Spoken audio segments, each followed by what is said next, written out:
Good morning. I'm going to be reading from my laptop. I, like many of you, have vision problems, so if it's a little choppy, forgive me. Reading is not my strong suit, but I know you'll understand. Anyway, it's great to be here with the PXE community, to spend some time with all of you, to gather information, to share our thoughts, and talk about our progress, our setbacks, and our stories. And I want to, of course, start out by thanking the Terry family and our incredible staff for making this conference a possibility, which is really, in my view, quite remarkable. I was trying to remember last night when the first conference was that I went to, and Sharon reminded me that it was in 1998, which makes me feel rather old. But I remember that conference. I remember walking into the elevator at the hotel, and I saw a woman. There was only one other person in the elevator. It was a woman, and I noticed that she had skin lesions on her neck.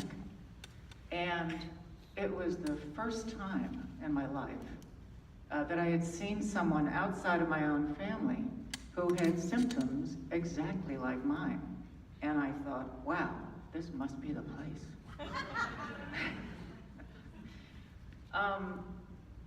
Those lesions on my neck first appeared when I was about 11 years old, which was around 1960. I know that dates me a little. My mother noticed this stuff on my neck, and she took me to a dermatologist at Northwestern University. He snipped a little piece of my skin and sent it off to be diagnosed. And when we next saw the doctor, he told us that I had this thing called pseudoxanthoma elasticum, and he said it was quite rare, although he said that if we wanted to see firsthand an example of where this disease might take me, that our best bet was to go down to Riverview, which was our local amusement park, where there was a freak show. That freak show featured a man who called himself the Rubber Man. He had an extreme case of PXE, and he displayed his stretchy folds of skin, much to the delight and horror of those who had paid to see it. The doctor also said that he would love to show me off to his colleagues at Northwestern University, since I was such an unusual specimen. My mother said, well, why don't you just send them down to Riverview? No, I'm kidding, she didn't actually say that. She was too busy trying to hide how appalled she was at the whole conversation. And so she asked the doctor very sensibly, well, is there any treatment for this? And he said, here's what you do. You go home, rub your neck with cortisone cream and wrap it in cellophane every night when you go to bed. Take it off in the morning. I did that for about 6 months, and then I gave up. But I'm pretty sure my mother continued to pray each night that her daughter would grow up to be something other than an attraction at Riverview. Her prayers were answered, thankfully, although when I grew up, I covered my neck with scarves and turtlenecks and so on, because I thought my skin was unsightly. But I didn't end up in a freak show, although I do work in Hollywood, which some people think is equivalent.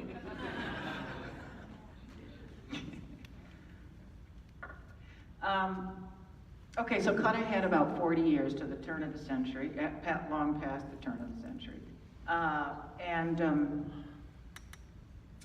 past the cellophane phase.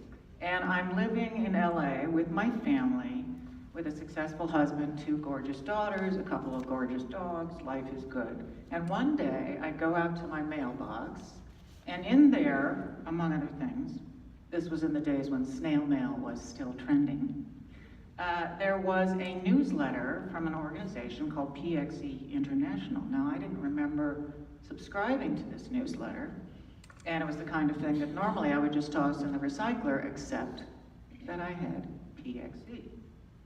So I took it inside and I read it. This was in the days before I needed the help of magnification. And there, on one of the pages of the newsletter, there was this Ansler grid. And you guys know what that is, right? I'm sure many of you all use them. Or have a loved one who has. The text advised us, that anyone with PXE should use this grid every so often to monitor changes in their vision. So now Dr. Cellophane had never told me. Wish I could remember his real name. Well, actually, I'd rather call him Dr. Cellophane. It's more fun. He'd never told me really about the vision problems or other ramifications of PXE, except for the freak thing. So I didn't really know about this. Over the years, doctors had said, you know, you've got these angioid streaks. And I said, okay, thanks. How much do I owe you? And I'm leaving. But anyway, I didn't really pay much attention. So when I looked at the Ansler grid, followed the instructions, looked at that little black dot in the middle, and suddenly the page came alive with all these wavy lines and gray spots, and I thought, you know, this looks like a 911 to me. So luckily my husband knew a doctor who knew a doctor at Jules Stein Institute in LA, where I was taken very good care of. But I feel that PXE International gave me an incredible gift, which is much better vision than I would otherwise have, because they gave me this alert, this miracle newsletter in my mailbox. So I'm very grateful to them. I also feel that they give all of us a great gift, which is the gift of community. Online or at these conferences, they give us, all of us, a place to learn about PXE, to share our stories and our sadness and our triumphs with others who experience the same. So again, thank you so much to the Terry family, to Sharon and Pat, to Ian and Michelle, to Elizabeth and Aaron, and our staff is just unbelievable, and thank you to them as well. So let's all give them.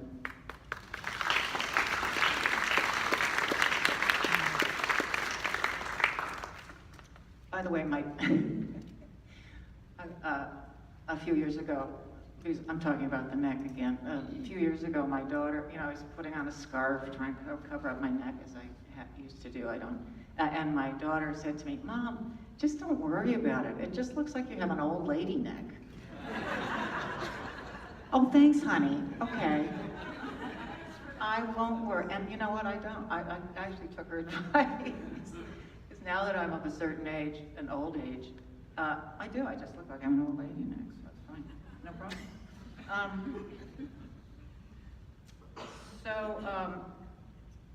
Now,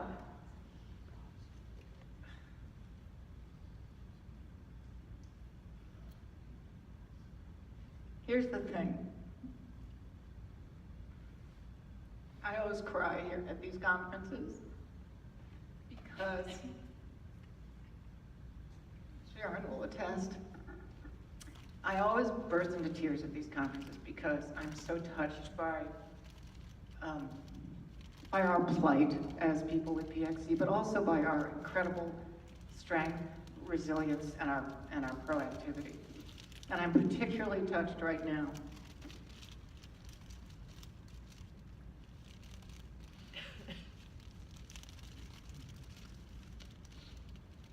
because of my brother. His strength and his resilience and his proactivity. I have two brothers with PXE. I have another brother and two sisters who aren't affected.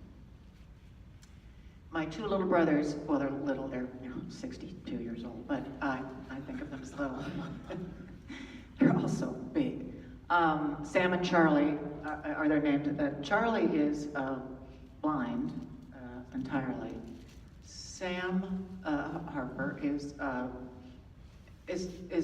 lot of vision loss, but is not blind yet. So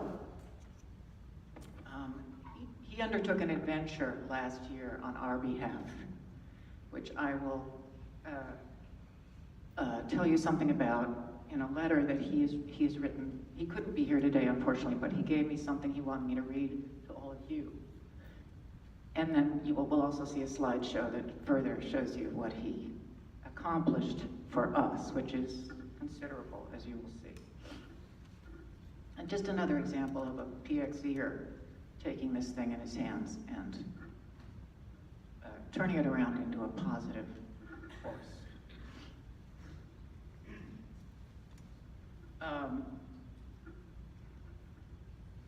Okay, so this is my brother's letter to you. I might cry again, just bear with me. You might cry too. In the summer of 2000, this is Sam. In the summer of 2017, I took sorry, again, my reading skill is not perfect. In the summer of 2017, I took the greatest adventure of my life. Bicycling from Anacortes, Washington, to Bourne, Massachusetts, with Mike Romanoff, a friend of 45 years. It took us 62 days to complete the 4,000-mile journey. Through the heat of August, all of September, and half of cool, colorful October. The trip had been on my bucket list for a very long time, but I'd never made the time to do it until my advancing age and PXE-related macular degeneration forced me to get off my butt and get it done. During the planning stage, it occurred to me that I should use the trip to raise money for a fantastic organization called PXE International. The support Mike and I got from family, friends, and all of you pixies out there was overwhelming. We ended up raising $57,000. This was $7,000 more than our goal.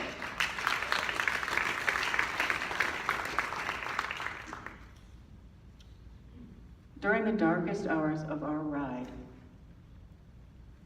when I really didn't want to pedal one more minute, I drew so much strength from you, the PXE community. Not just from your gifts, but from your stories and encouragement. Want to get that? Every day, when I posted our progress on Instagram or Facebook, you were there, cheering us on. And that made the miles go much faster. In the end, the bike trip was very like my life, a lifelong PXE journey. Some days are all downhill, but other days are all uphill. Some days the wind is at my back, but other days it's in my face. But in biking, as in life, as in dealing with PXE, there's only one thing to do: keep pedaling.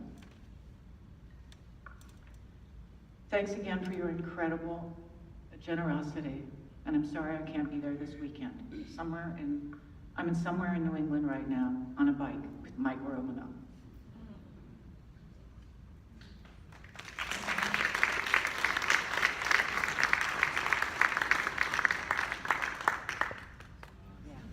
I'm going to try and offer a little commentary as we see Sam's slideshow. That's a slideshow.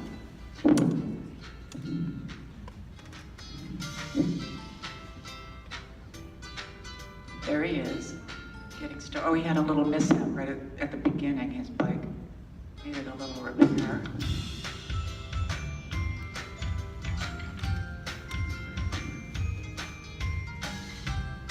I'm thinking this might be Idaho.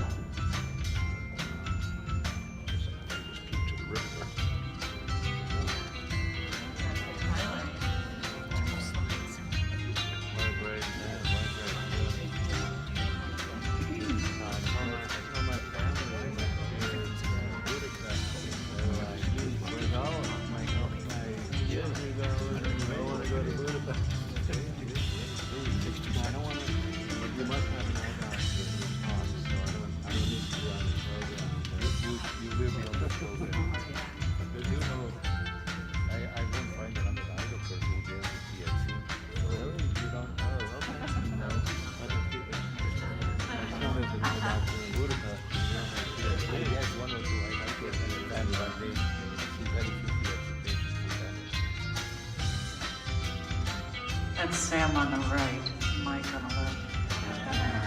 Every time he crossed a state border, he did a little dance. There were many dances on Instagram.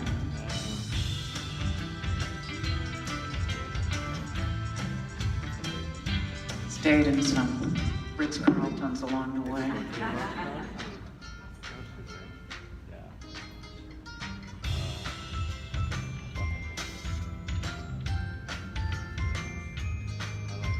Thank goodness for the iPhone.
They have so much facial hair, I can't even tell which is my brother.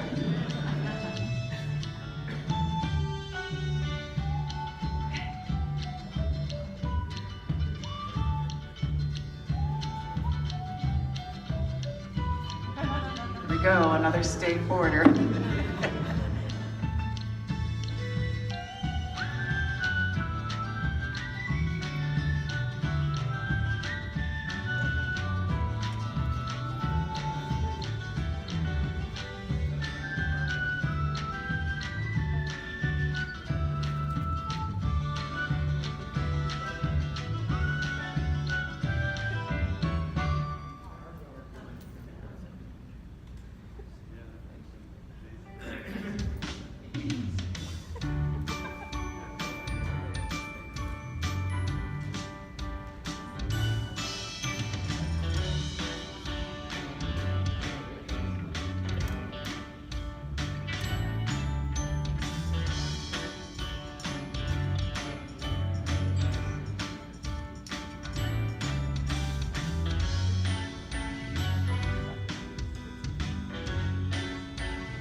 That was a favorite of mine.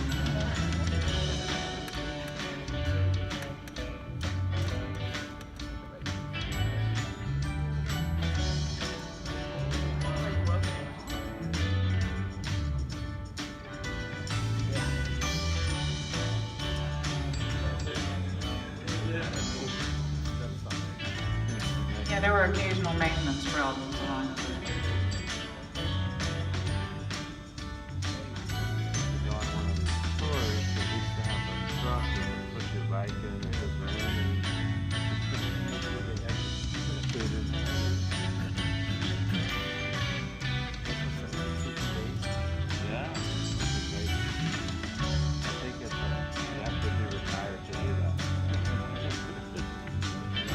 Practice the 10 minutes.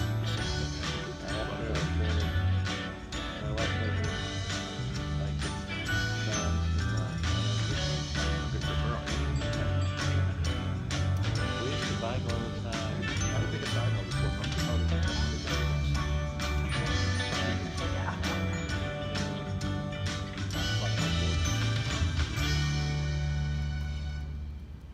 I used to take off the tire, fix a flat in 10 minutes.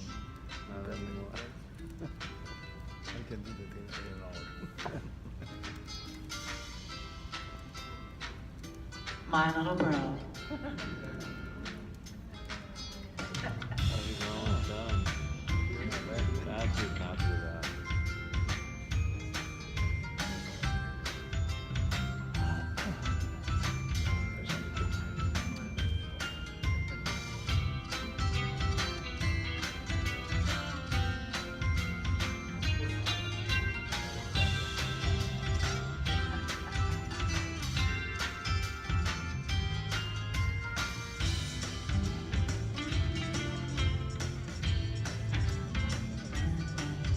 Gee, America's looking pretty good, huh?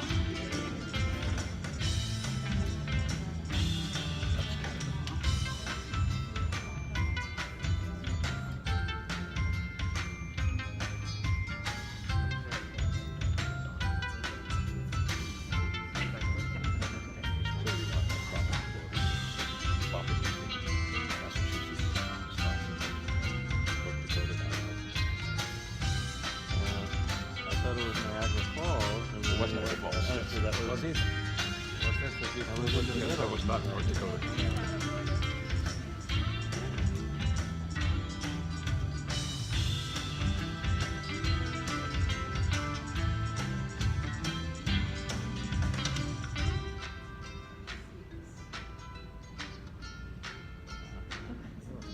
You have to take those signs down.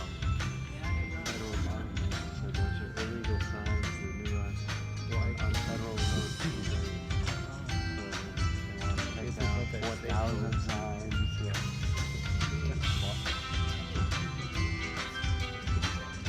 All left New York.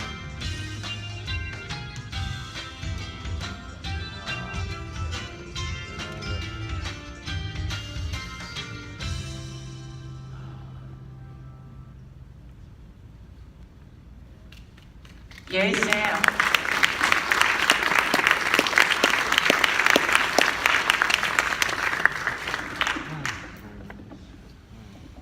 Thank you, Jessica. We're very grateful to Sam. Really terrific for us to have him do this kind of fundraising for us. Really, really special. And the Harper family has been very, very supportive all along.